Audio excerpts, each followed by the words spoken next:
দলিলে এক নাম, ভোটার আইডিতে অন্য নাম। অর্থাৎ ভোটার আইডির নামের সাথে দলিলের নামের সাথে যদি মিল না থাকে সেক্ষেত্রে কিন্তু অনেক সময় নামজারি হয় না। মূল উদ্দেশ্য হচ্ছে দলিলে একটি নাম ব্যবহার করা হয়েছে কিন্তু ভোটার আইডিতে অন্য নাম। যার কারণে আসলে নামজারি হচ্ছে না। এমনটা যদি হয়ে থাকে তাহলে আজকের ভিডিওটি আপনার জন্য। ভিডিওটি শেয়ার করবেন বেশি, বেশি করে অন্যকে জানিয়ে দিবেন। অনেকেই কিন্তু এই বিষয়টা জানে না যে আসলে দলিলের নামের সাথে যদি ভোটার আইডির নাম মিল না থাকে সেক্ষেত্রে কিভাবে আপনি জমিটির নামজারি করবেন বা খারিজ করবেন।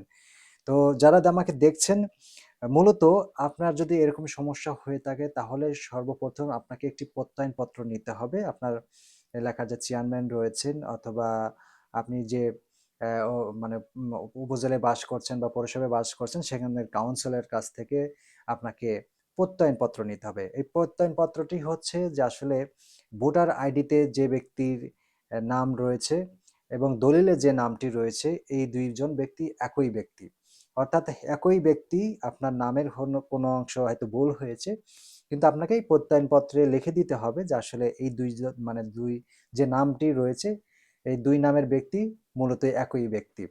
এরপরে এই প্রত্যয়নপত্রটি নিয়ে আপনাকে আ একজন আইনজীবীর কাছে যেতে হবে যিনি আসলে জজ কোর্টের আইনজীবী আমরা বলে থাকি। সেখানে আপনাকে যেতে হবে। অর্থাৎ একজন আইনজীবীর শরণাপন্ন হতে হবে।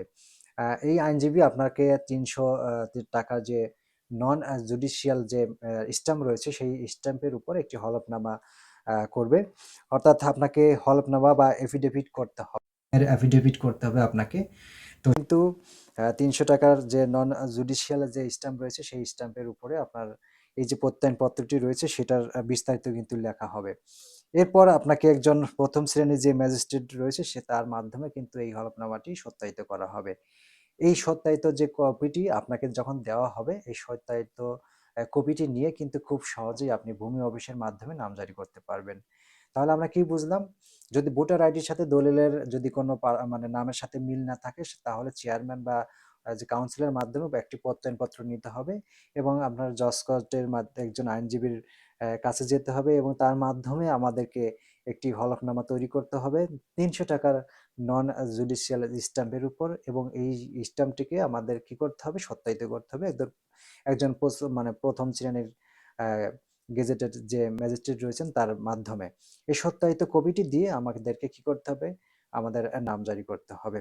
তো যারা আমাকে দেখলেন আশা করি বুঝতে পেরেছেন। আপনার এরপরে যদি বুঝতে অসুবিধা হয় অবশ্যই, অবশ্যই কমেন্টে জানাবেন।